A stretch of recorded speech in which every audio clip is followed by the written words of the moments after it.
A man at the pinnacle of his success, living in a glass penthouse overlooking Central Park, makes a choice. He chooses a life of fleeting passion over unwavering loyalty. He chooses a new glittering prize over the woman carrying his unborn child. He casts her out with nothing but the clothes on her back, believing she is a footnote in his grand story.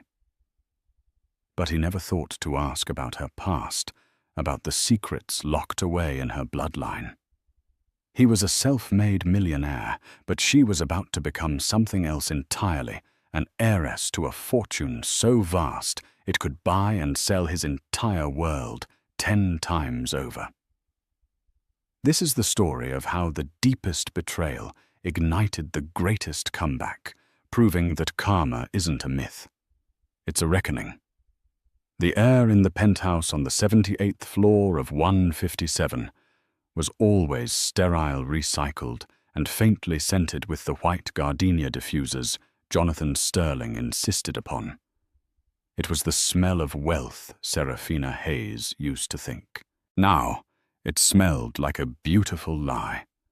At 6 months pregnant, every scent seemed amplified, and the gardenias were starting to feel cloying, suffocating.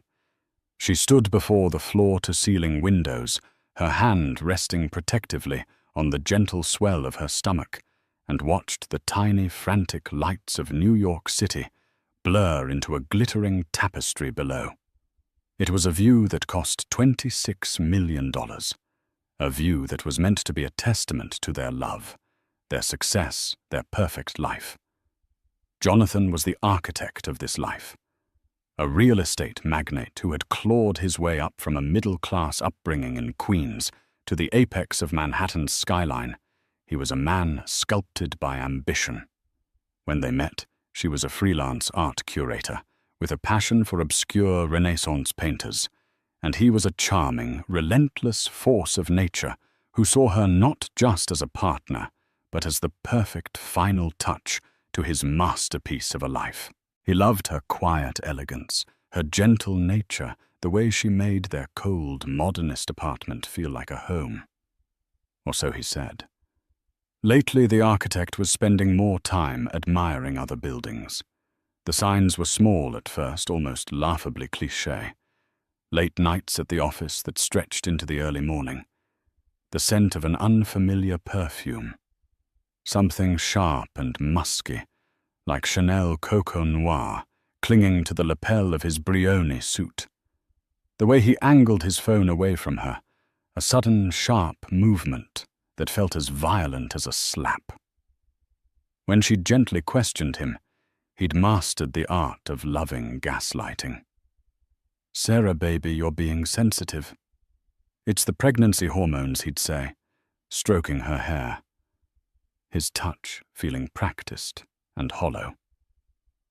"This new development deal in Hudson Yards is a monster. I'm doing this for us, for our son." He always brought it back to their son, the little boy they'd already named Leo. It was his ultimate trump card, the perfect way to make her feel guilty and irrational. And for a while she believed him. She wanted to believe him. She was building a nursery, filled with hand-painted stars, and dreaming of Leo's first steps on the imported Italian marble floors, while Jonathan was methodically dismantling the foundation of their world. The first concrete crack appeared on a Tuesday. Jonathan was in the shower, his phone left charging on the marble vanity. It buzzed incessantly. Serafina glanced over her heart, a frantic drum against her ribs. She'd never violated his privacy, priding herself on their trust. But trust had become a phantom limb, a feeling she remembered having, but could no longer locate. With trembling fingers, she picked it up. The screen was lit with a string of messages from a Chloe Vance. "Chloe, last night was insane. You're a god. Chloe, can't stop thinking about you. That hotel room. Wow. Chloe, Send me a pic from the gala tonight. Need to see my handsome man all dressed up. Chloe. Don't forget about the deposit for the new condo. The one with the view I wanted. A new condo. Not their condo. A condo. The words swam before her eyes. It wasn't just a fling. It was an investment. He was building a new life, a parallel existence, while she was nesting in the ruins of their old one. The sound of the shower stopping jolted her back to reality. She dropped the phone back on the counter as if it were burning hot. Her mind, a maelstrom of shock and sickening clarity.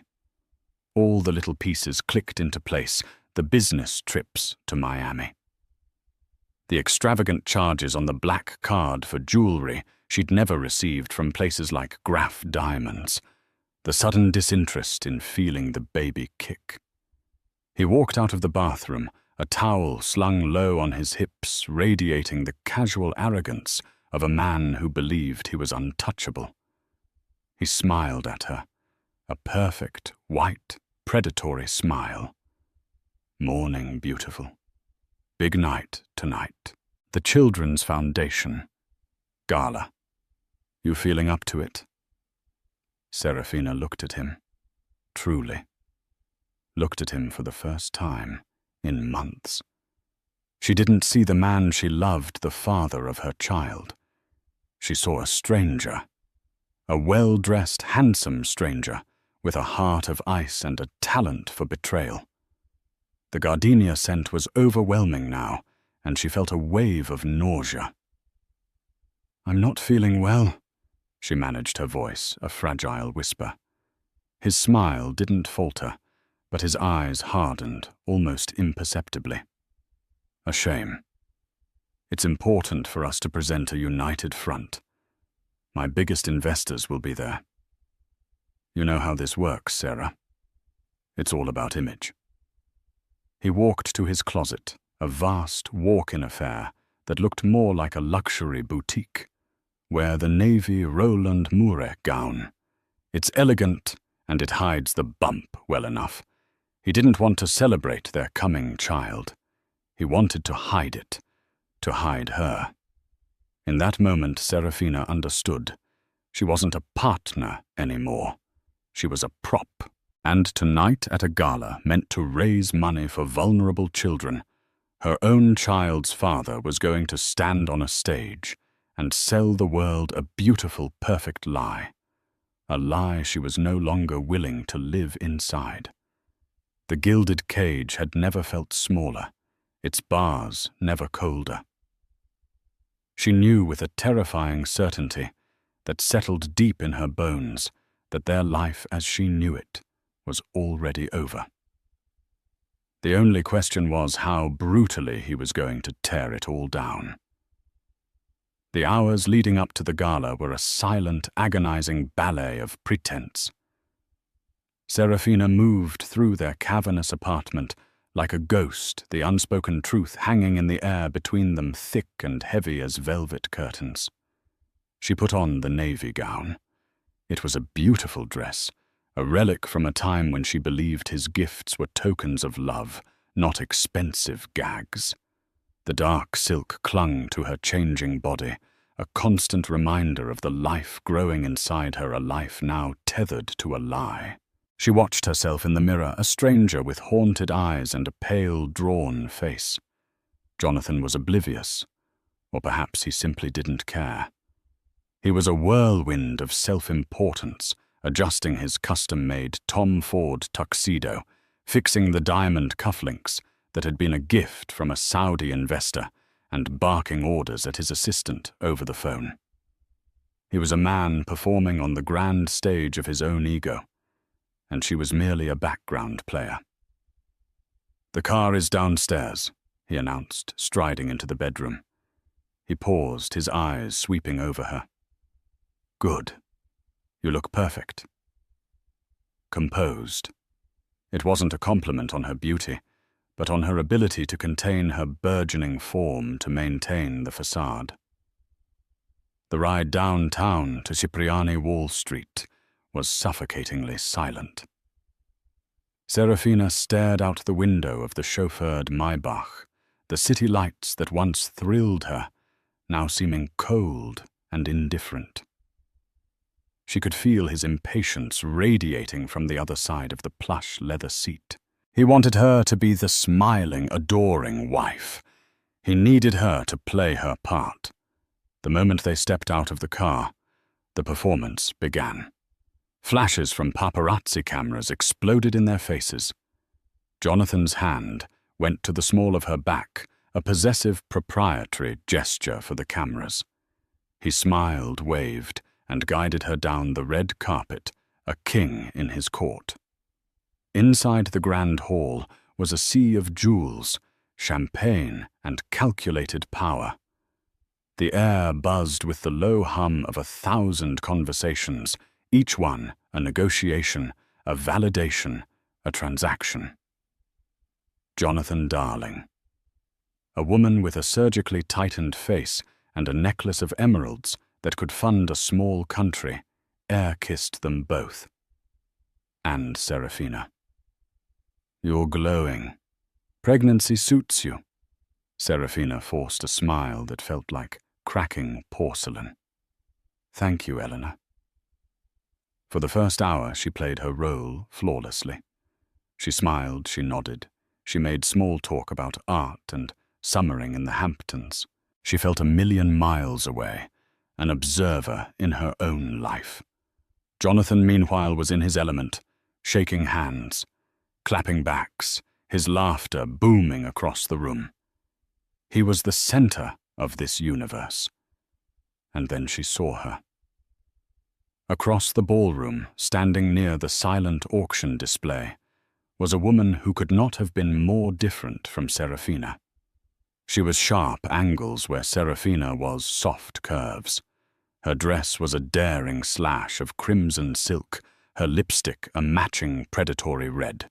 She had raven black hair, cut in a severe modern bob. She was laughing, holding a glass of champagne, and her eyes were locked on Jonathan. It was Chloe Vance. She looked exactly like the kind of woman who would type the words, "You're a god," as if pulled by an invisible string. Jonathan excused himself from a conversation with a hedge fund manager and began to make his way through the crowd, his path leading directly to her. Serafina watched, frozen, as he reached Chloe. He didn't touch her, not at first. But the way he looked at her, the slight dip of his head, the intimate smile that didn't reach his public-facing eyes, it was a confession, more damning than any text message. Serafina felt the blood drain from her face. She needed air. Excusing herself, she made her way towards a side terrace, her heart pounding a frantic, painful rhythm. She pushed open the heavy glass doors and stepped into the cool night air, the sounds of the city a distant roar below. She leaned against the cold stone balustrade, taking deep, shuddering breaths. He's quite the showman, isn't he? Serafina spun around. Chloe Vance was standing there, a smug, knowing smirk on her face. She held her champagne flute like a weapon. I'm sorry. Serafina's voice was barely a whisper. Jonathan? He's the star of the show. He always is, Chloe said, taking a deliberate step closer. Her eyes flicked down to Serafina's stomach, and then back up, a flicker of something cold and dismissive in her gaze. You must be Serafina. He's told me so little about you. The insult was perfectly crafted, designed to wound. And you are, Serafina asked, feigning ignorance, her nails digging into her palms. Chloe. We work together, she said, the lie as smooth as the silk of her dress. On the new Hudson Yards project. I'm the lead interior designer. I see, Serafina said, her voice trembling, despite her efforts to keep it steady. And does your work typically involve late nights in hotel rooms and demanding deposits for private condos? Chloe's smirk widened. The pretense was over. Oh, honey. You saw the texts. I was hoping you would. It makes this so much easier. She took a sip of her champagne. You see, you're the past. You're the before picture. You're the starter wife he needed to look stable while he was building his empire. But he's built it now, and he needs a woman who fits not this. She gestured vaguely at Serafina's pregnant form. He needs a powerhouse, not a homemaker. Each word was a poisoned dart. Serafina felt the tears welling hot and shameful. Before she could respond, the terrace doors opened again. It was Jonathan. His face, which had been so jovial moments before, was now a mask of cold fury. He had seen them together. Chloe, go inside, he commanded, his voice low and dangerous. Chloe shot Serafina a triumphant look and sauntered back into the ballroom. Jonathan turned to Serafina, his eyes blazing. What the hell do you think you're doing? Causing a scene. Are you trying to humiliate me? You're humiliating me. Serafina choked out the words, finally tumbling from her lips. You're humiliating our marriage, our child. I know everything, Jonathan. I saw the messages. The condo. The hotel's her. For a fleeting second, a flicker of panic crossed his face, but it was quickly replaced by an unyielding wall of rage. His charm, his carefully constructed facade, crumbled away, revealing the ugly, rotten core beneath. You went through my phone. After everything I've given you, he hissed, stepping so close she could smell the expensive scotch on his breath. This life, this apartment, that dress on your back, I paid for all of it. You are nothing without me. You came into this with nothing, and you'll leave with nothing. I'm carrying your son, she whispered, her hand instinctively flying to her belly. He let out a short, cruel laugh. A child you probably trapped me with to secure your meal ticket for the next 18 years. It won't work. I'll give you a severance, a small one. Enough to get you started somewhere far away from here. You will sign an NDA. You will not speak of this to anyone, and you will disappear from my life. Is that clear? The sheer, breathtaking cruelty of it stole her breath. This wasn't a crumbling marriage. It was a hostile takeover. She had been a business deal, and her contract was being terminated. No, she said, a spark of defiance igniting within her. I won't just disappear. You will, he said, his voice dropping to a terrifying calm. Or I will make your life a living hell. I will drag you through a custody battle that you have no prayer of winning. I will paint you as an unstable, gold-digging whore to the world, and I will win. Because I am Jonathan Sterling, and I always, always win. He turned and walked back into the gala, leaving her alone on the terrace, the cold wind whipping around her. The beautiful, glittering party inside suddenly looked grotesque, a dance of devils. The unraveling was complete. He hadn't just broken her heart. He had threatened to erase her very existence. She was standing on the edge of an abyss, and the man she had promised to love forever had just given her a final brutal push. The eviction was swift and merciless. Serafina didn't even have time to process the confrontation at the gala. When she arrived back at the penthouse in a taxi she'd hailed with the last $100 in her purse, her keycard was already deactivated.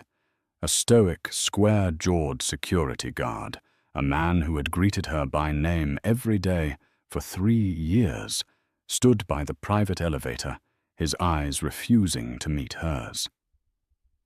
"I'm sorry, Mrs. Sterling," he said the Mrs., sounding like a cruel joke. "My orders are not to allow you access to the residence. But my things, my clothes, my personal belongings. The baby's room." Her voice broke. She had spent weeks lovingly assembling the crib, folding tiny clothes, and painting a mural of a gentle moon and stars on the wall. "A courier service will deliver a few boxes of your personal effects to an address of your choosing. Tomorrow." The guard recited his tone flat and rehearsed. "Mr. Sterling's assistant will be in touch to arrange it." It was the language of a corporate firing, not the end of a marriage. She was being downsized. She stood there in the opulent, silent lobby, wearing a $10,000 gown with no key, no wallet, and nowhere to go. The joint bank accounts, she would soon discover, had been systematically drained, leaving only a few $100s. The credit cards in her name were cancelled. Jonathan had been planning this for weeks, meticulously cutting every cord that connected her to his life and his fortune. Her first few calls went to voicemail. Friends or people she had thought were friends were suddenly unavailable. They were his friends, she realized with a sickening lurch. Their loyalty belonged to the man who hosted the extravagant parties and funded their favorite charities. Desperate, she called the one person she knew she could count on, her old college roommate, Anya Sharma, a struggling theater actress living in a cramped fourth-floor walk-up in Astoria, Queens. Anya didn't hesitate. "Get in a cab. Now.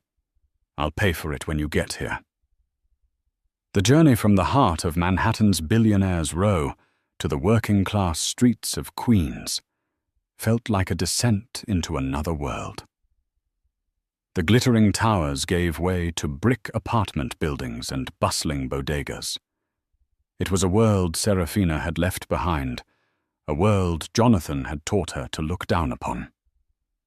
Anya's apartment was tiny, cluttered with scripts and playbills, and smelled of incense and garlic. But it was warm. When Anya opened the door and saw Serafina standing there, lost and broken in her designer gown, she wrapped her in a fierce hug. For the first time all night, Serafina allowed herself to break sobbing into her friend's shoulder until she had no tears left. The weeks that followed blurred into a grim montage of survival. The promised boxes arrived, containing only her old clothes from before she met Jonathan, a few sentimental trinkets, and a brutally impersonal check for $10,000. The accompanying letter from his lawyer called it a final, generous, non-negotiable settlement. There was nothing from the nursery. No ultrasound pictures, no baby books, no hand-knitted blanket her own mother had made before she passed away. It was a calculated act of cruelty, meant to sever her from their shared past and their child's future. That $10,000 had to last. Serafina found a small, dreary basement apartment in a less than desirable part of Brooklyn. It was damp, the single window looked out onto a concrete wall, and the sound of the upstairs neighbors' arguments was a constant soundtrack. But it was hers. She bought a second-hand mattress, a hot plate, and a few pieces of mismatched furniture. Her days were spent navigating the labyrinthine bureaucracy of social services, applying for Medicaid, and trying to find freelance work. No one wanted to hire a heavily pregnant art curator with no recent references. Her world had shrunk from the sweeping vistas of Central Park to the 4 damp walls of a subterranean room. The shame was a physical weight. One afternoon, while waiting in line at a food pantry, she saw a glossy magazine at the checkout stand. On the cover was Jonathan and Chloe beaming. The headline read, "Power Couple, Jonathan Sterling and Design Maven Chloe Vance on Love Life and Building the Future." In the article he was quoted as saying he was happier than he'd ever been, and that he was looking forward to a future unburdened by the mistakes of the past. He made no mention of a wife or a child. She had been completely and utterly erased. The loneliness was the worst part. It was a cold, constant companion. She would sit in her small, dark room, her hands on her belly, feeling Leo kick, and she would be flooded with a terrifying mix of love and fear. She was his sole protector, his only hope, and she felt so profoundly, hopelessly inadequate. Some nights the despair was so deep she could barely breathe. She would curl up on her lumpy mattress, the sirens wailing outside, and wonder how she was going to survive, how she could possibly bring a child into this bleak, unforgiving world. Winter came blanketing the city in a sheet of unforgiving ice. The heating in her apartment was temperamental at best. She spent her days wrapped in a threadbare blanket, nursing a single cup of tea to warm her hands. Her savings were dwindling at an alarming rate. She sold the last piece of decent jewelry she owned, a pair of simple pearl earrings from her mother, just to make rent and buy prenatal vitamins. This was rock bottom. This was the hell Jonathan had promised to create for her. He had succeeded. She was alone, pregnant and penniless, living in the shadows of the city he commanded. She had nothing left to lose.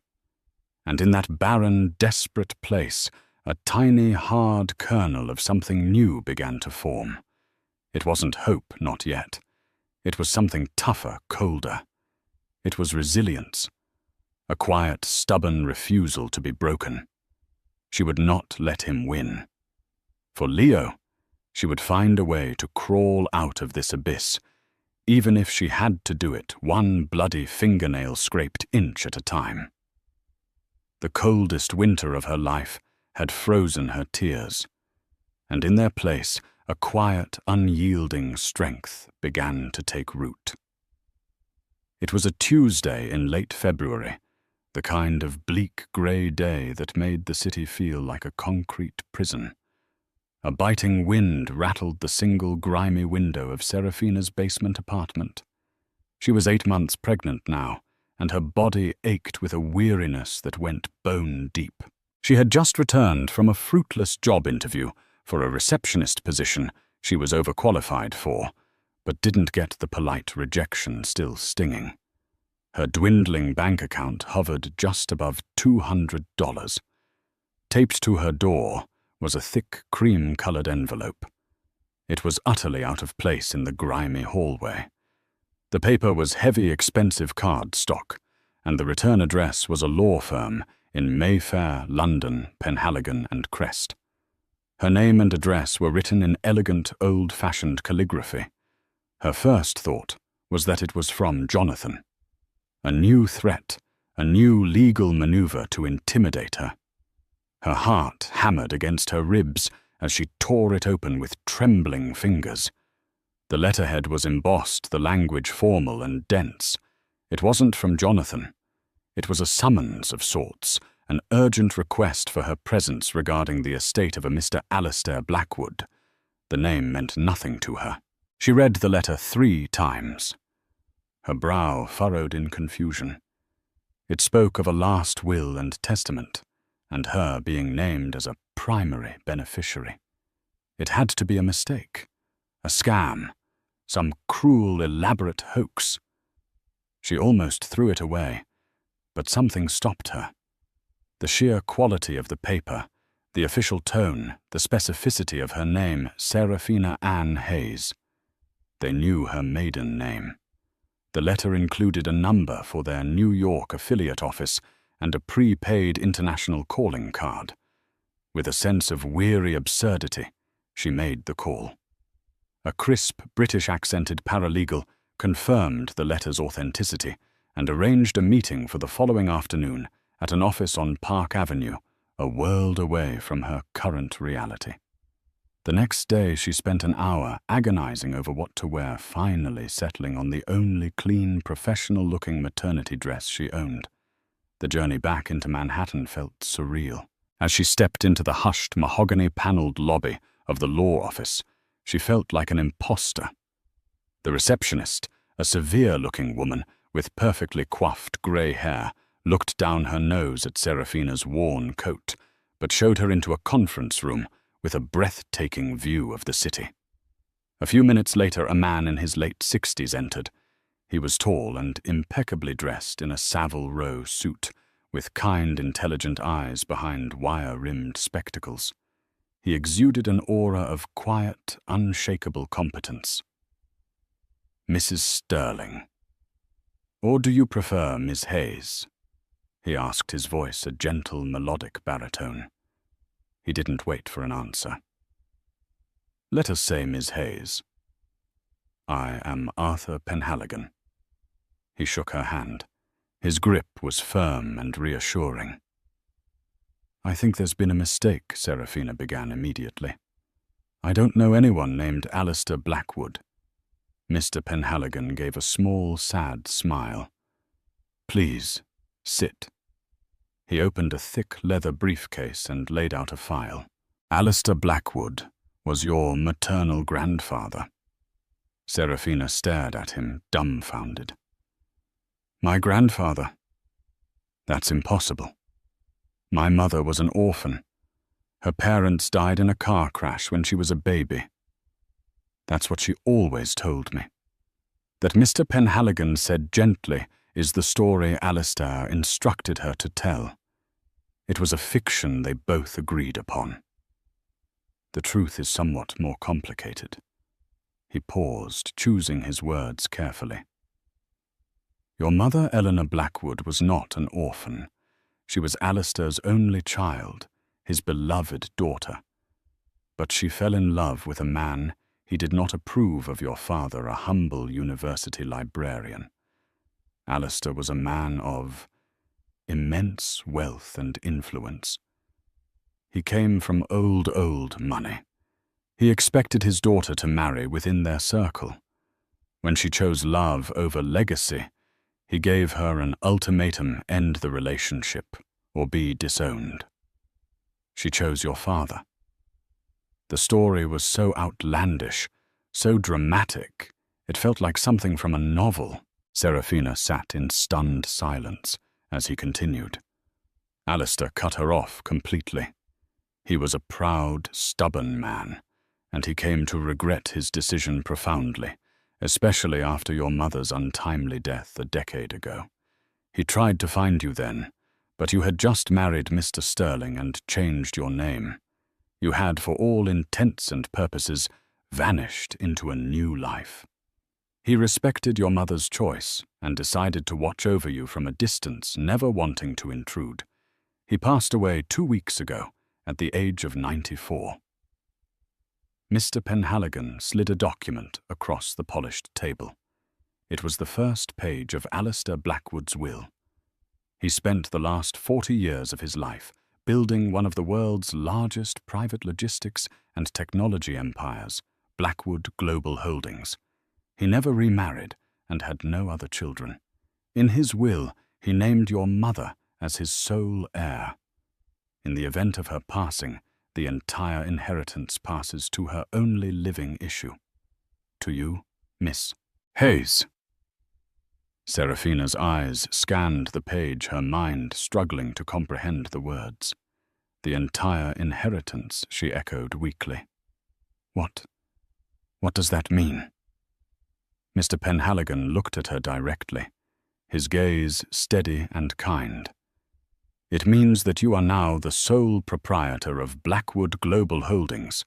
The portfolio includes controlling interests in global shipping lines, several major tech startups, a vast international real estate portfolio, and a private equity fund. There are properties in London, Geneva, and Hong Kong. There is also, of course, the liquid capital. He paused, letting the weight of his words sink in.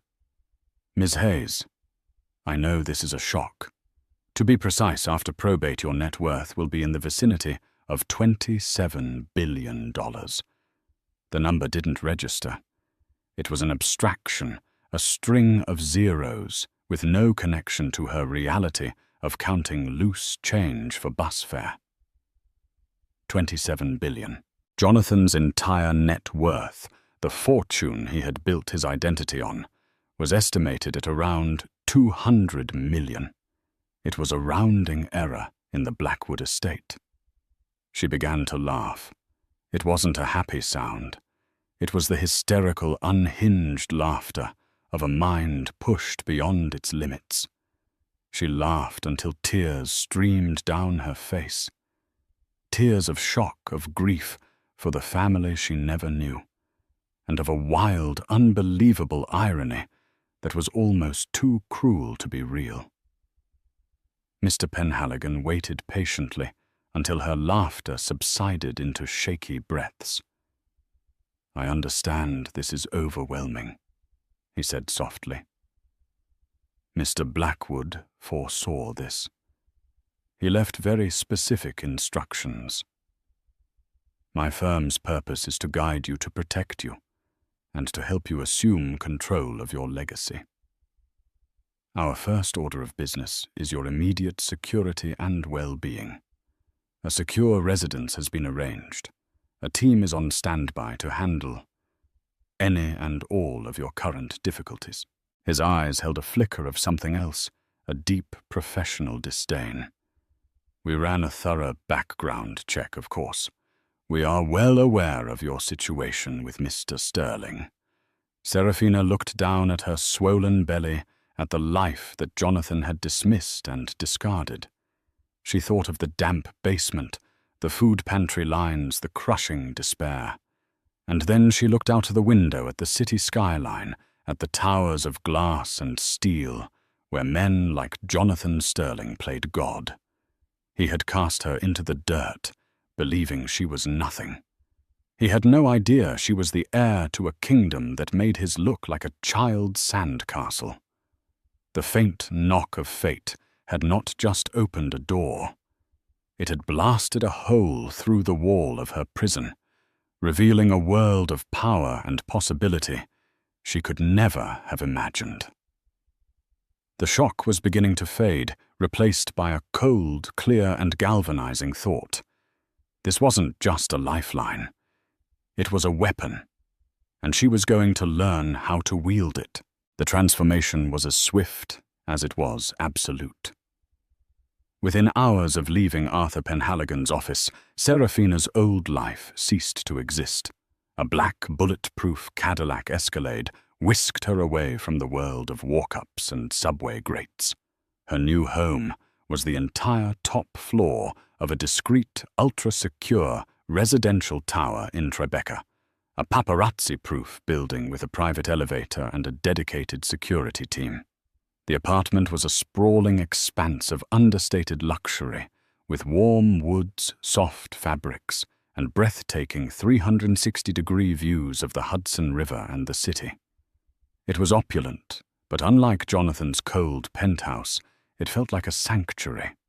On a table in the living room was a small framed photograph of a beautiful smiling young woman with Serafina's eyes. A note from Mr. Penhaligon lay beside it. "Your mother, Eleanor. Your grandfather kept this on his desk." The first few days were a blur of managed activity. A team of discreet professionals descended upon her new life. A personal chef prepared nutritious meals tailored to her pregnancy. A financial advisor gave her a gentle, simplified overview of her new assets. A security chief detailed the measures being taken for her and her unborn child's safety. She was given a new phone, a new laptop, and a simple black credit card with no set limit. The first purchase she made was a new warm winter coat. But this was not about indulging in luxury. Arthur Penhaligon was a firm and methodical mentor. "Alistair did not leave you a fortune, Ms. Hayes," he told her during one of their first daily meetings in her new home office. "He left you an empire, and an empire requires a ruler." He began her education immediately. He didn't swamp her with incomprehensible financial data. Instead, he started with the story. He told her about her grandfather, a brilliant but ruthless man who built his empire from a single, rusty freighter after the war. He told her about Blackwood Global's ethos of quiet dominance and long-term investment over flashy, high-risk ventures. He brought in the heads of the major divisions, shipping technology, real estate, to brief her. They were older, serious men, initially wary of this unknown, pregnant young woman. But Serafina listened. She didn't pretend to understand everything. She asked intelligent, insightful questions, drawing on her art curator's eye for detail and her quiet, observant nature. She absorbed information like a sponge. 2 weeks after the meeting that changed her life, Serafina went into labor. She gave birth not in a crowded city hospital, but in a private, pre-booked suite at Mount Sinai, attended by the city's top obstetrician. She held her son Leo in her arms and felt a wave of love so fierce and powerful it eclipsed everything else. Looking at his perfect, tiny face, she made a silent vow. She would not raise him in the shadow of his father's cruelty. She would raise him in the light of his mother's strength. She would build a world for him, where he would be safe loved and proud of the name he carried, not Sterling, but Hayes. Motherhood changed her. The lingering vestiges of the timid, heartbroken woman Jonathan had discarded were burned away by the fire of maternal devotion. Her focus sharpened, her resolve hardened into tempered steel. While Leo slept in his beautifully appointed nursery down the hall, she would be up late into the night, poring over balance sheets and investment proposals with Mr. Penhaligon. Her public profile remained non-existent. The Blackwood Empire was notoriously private, and Penhaligon's team ensured it stayed that way. To the world, and more importantly, to Jonathan, Sterling Serafina Hayes had simply vanished. He likely assumed she had taken her $10,000 settlement and crawled away to some forgotten corner of the country. He had moved Chloe into the penthouse and was plastering their glamorous life all over social media and the society pages. He was hosting parties, closing deals, and celebrating his freedom. He had no idea a financial titan was being forged in a quiet apartment less than 5 miles from his front door. Serafina's first major executive decision came 3 months after Leo's birth. The technology division of Blackwood Global had the opportunity to acquire a struggling but innovative green energy startup. The board was divided. It was a risk. The numbers were borderline. Serafina spent a week personally interviewing the startup's young, passionate engineers. She saw not what the company was, but what it could become. It resonated with her desire to build a better future for her son. "We'll acquire it," she announced in a video conference with the board. "And we will fully fund their research and development. This isn't about short-term profit. It's about legacy." Her tone was calm, quiet, but held an unmistakable note of command. The board, accustomed to Alastair's decisive leadership, recognized the same steely core in his granddaughter. They voted unanimously to approve. It was her first taste of real power, and she found that it suited her. She began to change physically as well. The quiet, almost apologetic presence was gone. With the help of a personal trainer and a stylist, she regained her strength. She cut her long hair into a sophisticated shoulder-length style. Her wardrobe was rebuilt with bespoke, elegant pieces from designers like the Row and Loro Piana clothes that whispered wealth rather than screamed it. When she looked in the mirror, she no longer saw a victim. She saw the CEO of Blackwood Global Holdings. She saw Leo's mother. One evening, Mr. Penhaligon came to her with a new file. It was thick and detailed. "It's time," he said simply. She opened it. Inside was a complete, exhaustive dossier on sterling properties. It detailed every loan, every investor, every pending deal, every legal vulnerability. Jonathan's entire empire was laid bare on a few hundred pages. His biggest and most ambitious project, the one he'd called his monster deal, was a luxury residential tower in Hudson Yards.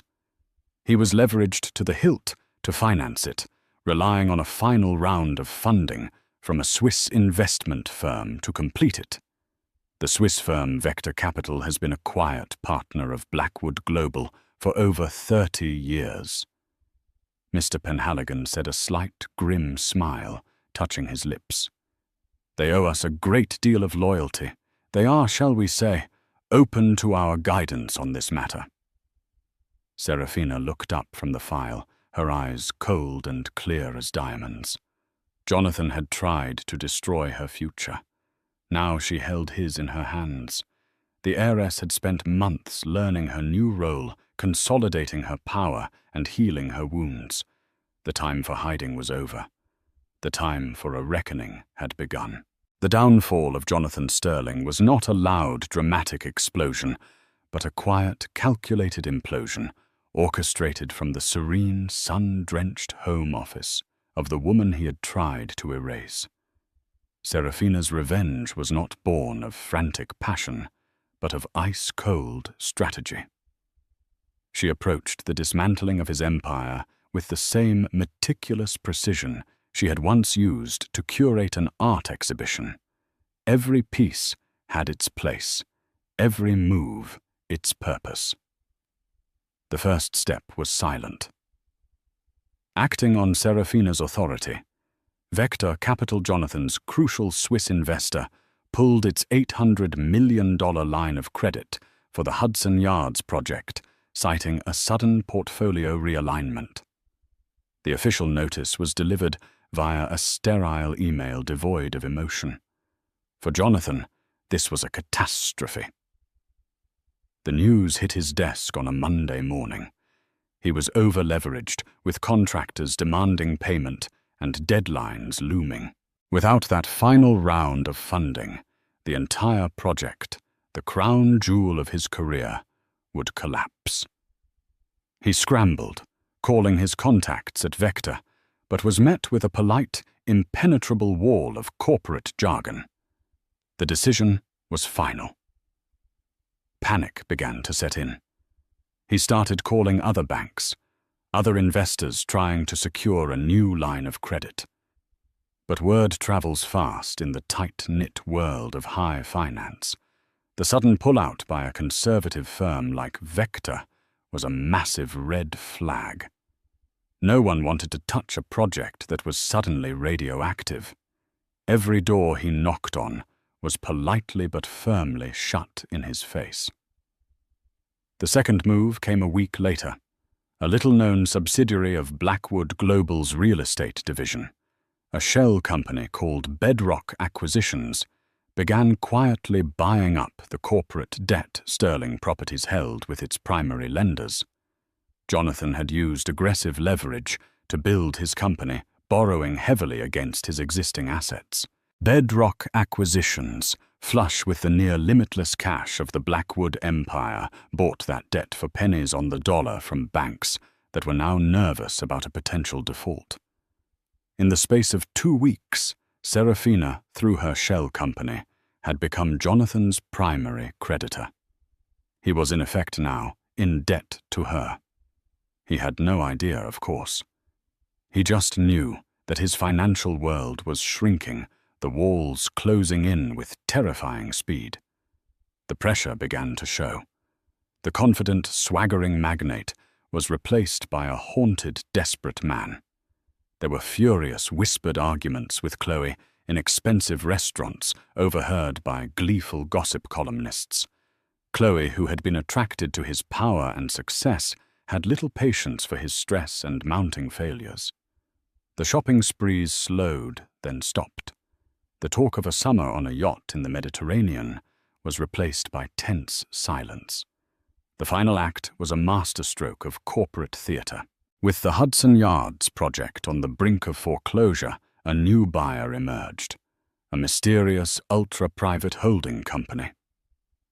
Another of Serafina's creations, called Phoenix Legacy Group, made an offer to buy the entire stalled project, along with the controlling interest in Sterling Properties itself, for a fraction of its original value.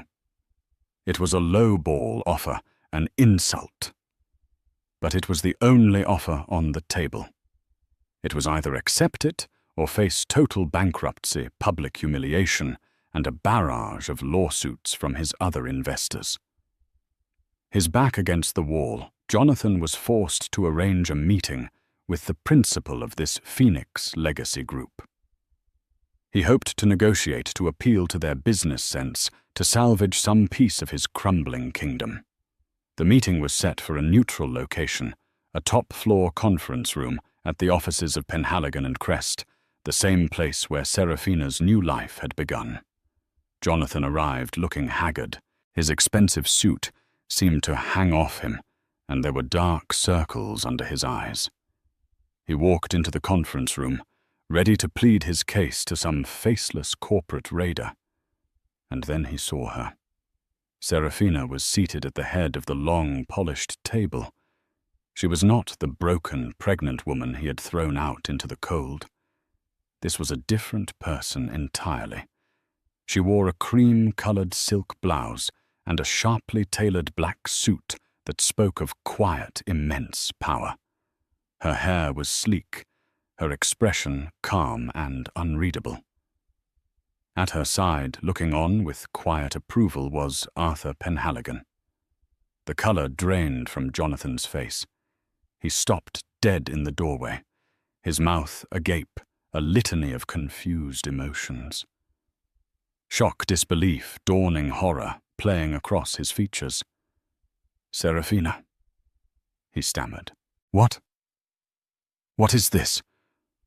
What are you doing here?" "I believe you're here to meet with the principal of Phoenix Legacy Group," she said, her voice even and cool, betraying none of the turmoil she felt inside. "That would be me. Please have a seat, Jonathan. We have a lot to discuss." He stumbled into a chair, his eyes darting around the room as if searching for an escape. "This is a joke. This is impossible. How could you— You never once asked about my family, Jonathan," she said, cutting him off. "You were never interested in my life before you. You just assumed I was— nothing. That I came from nothing. It was a rather costly oversight on your part." She slid the acquisition offer across the table. "This is the deal. You will sign over your company and all its assets, including the penthouse. In return, Phoenix Legacy will assume all of your debt and liabilities. You will be left with nothing, the exact same position you left me in. But I'm feeling generous. I won't leave you on the street. I've arranged for a severance. $10,000. She pushed a cashier's check across the table, the same amount he had given her. The symbolism was brutal, and it landed with the force of a physical blow. He stared at her, his face a mask of desperation. The arrogance was gone, replaced by a pathetic, pleading weakness. "Sarah, please. Don't do this. I'm sorry. I was a fool. We can fix this. Think of our son."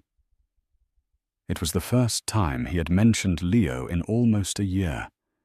The desperate, transparently manipulative plea sickened her. "His name is Leo Hayes," she said, her voice dropping laced with ice. "And you will never speak his name again. You gave up the right to be his father when you threw his mother out with nothing but a dress and a broken heart. This isn't about emotion, Jonathan. This is business. You taught me that. Image is everything. Present a united front. These were your lessons." She stood up, signaling the end of the meeting. You have 24 hours to sign. If you refuse, we will call in your debt. And I will personally see to it that you are so buried in litigation, you'll never see the light of day again. Arthur will show you out." Jonathan was left sputtering, a broken man in a room that symbolized his complete and utter defeat.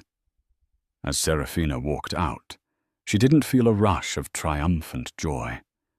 She felt a quiet, solemn sense of closure. She had not destroyed him out of hatred. She had done it to protect her son's future and to reclaim her own narrative. The architect of her pain was now trapped in the ruins of his own making, while she, the woman he had deemed worthless, was the architect of it all. Karma had been delivered not by fate, but by her own hand. In the weeks following the hostile takeover, the last vestiges of Jonathan Sterling's world were swept away. The news of his spectacular fall from grace ripped through the city's financial and social circles. The media, which had once celebrated his genius, now feasted on his demise, painting him as a cautionary tale of hubris and greed. His photo was no longer on the cover of Forbes, but splashed across the pages of the New York Post, showing him looking disheveled and gaunt, leaving his lawyer's office. Chloe Vance, true to her nature, abandoned the sinking ship the moment the money dried up. She was gone from the penthouse before the ink was even dry on the acquisition papers, taking with her a small fortune in jewelry and designer clothes. Her parting shot was a scathing anonymous interview with a gossip blog detailing Jonathan's failures and branding him toxic. He lost his mistress, his reputation, and his status in one fell swoop. The beautiful life he had killed his marriage for had proven to be nothing more than a mirage. Serafina never moved back into the 157 penthouse. The place held too many ghosts. Instead, she had the entire apartment professionally cleared out and donated the contents to a charity that helped furnish homes for domestic abuse survivors. The apartment itself became a corporate asset of Phoenix Legacy Group. She had no desire to live in the monument to her past pain. Her home was the warm, light-filled sanctuary in Tribeca, with Leo's happy gurgles echoing through the halls. One afternoon, a month after the takeover, she received a call from Anya. "You won't believe who's working at the coffee shop down the street from my apartment," she said, "making lattes and trying very hard to be invisible." It was Jonathan. Stripped of his assets and reputation, with legal fees mounting, he had been forced to take a menial job to survive.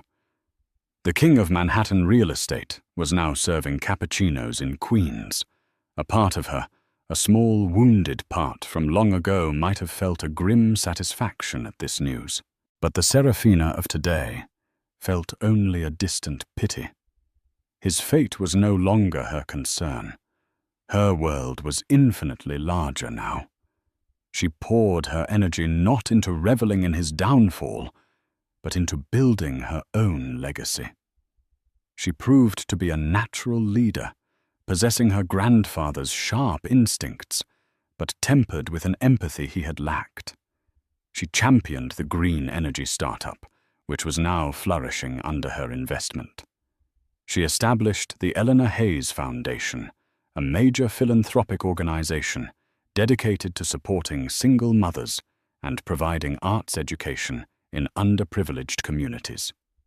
She was becoming known not as some mysterious heiress, but as a shrewd, compassionate, and visionary business leader. Her days were full. Mornings were for Leo Giggle's story time and trips to the park with a discreet security detail keeping watch. Afternoons were for running a multi-billion-dollar global empire. She found a balance between motherhood and the boardroom that felt natural and empowering. She was surrounded by a small, loyal team, with Arthur Penhaligon as her trusted consigliere, and Anya, whom she'd hired to run the arts division of her foundation, as her steadfast friend. One crisp autumn evening, about a year after her life had been irrevocably changed, she was leaving her office late. As she stepped towards her waiting car, a figure emerged from the shadows. It was Jonathan. He looked terrible, thin, poorly dressed, his face etched with desperation. "Sarah, please," he began, his voice raspy. "Just talk to me for a minute." Her security detail moved forward, but she held up a hand, stopping them. She looked at this man who had been the center of her universe, who had caused her unimaginable pain, and she felt nothing. The anger was gone. The hurt was a distant scar. "There's nothing to talk about, Jonathan," she said, her voice calm and firm. "I'm sorry," he pleaded, tears welling in his eyes. "I know I don't deserve it, but I'm asking for your forgiveness, for another chance, not for me, but to know my son." Serafina looked at him, and for the first time saw him for what he truly was. A small man, made weak by his own greed and ego. "Forgiveness isn't mine to give, Jonathan. That's something you'll have to find for yourself," she said, her voice softening slightly, not with affection, but with finality. "But Leo, he has a good life. He is happy and safe and loved, and he will be raised to be a kind, strong, and honorable man. He will be everything you were not. That is my priority. And you are not and will never be a part of that. Goodbye." She got into the car without a backward glance and drove away, leaving him standing on the pavement under the harsh city lights. She wasn't looking back at the wreckage of her past. She was driving toward her future. Her story wasn't a fairy tale of a woman saved by a sudden fortune. It was the story of a woman who was handed a tool and through her own intelligence, resilience, and strength of character used it to save herself. The money had been the catalyst, but the power had been inside her all along. As the car sped through the glittering streets of Manhattan, she smiled. She was not Jonathan Sterling's discarded wife or Alistair Blackwood's surprise heiress. She was Serafina Hayes, and she was just getting started. This was a story of ultimate betrayal, but more importantly of ultimate resilience. Serafina's journey shows us that sometimes hitting rock bottom is the very thing that allows us to build a foundation for a stronger future. Her karma wasn't a passive twist of fate that fell from the sky. It was a path she carved herself using the resources she was given to right a terrible wrong and build a legacy of strength for her son. It reminds us that our true worth is never defined by who we are with or what we have, but by the strength we find within ourselves when everything is taken away. What did you think of Serafina's epic comeback? Was her revenge justified, or did she go too far? Let us know your thoughts in the comments below. If you were moved by this story of justice and empowerment, please hit that like button, share it with someone who needs to hear it, and don't forget to subscribe to our channel for more unforgettable stories of karma and triumph. Thank you for listening.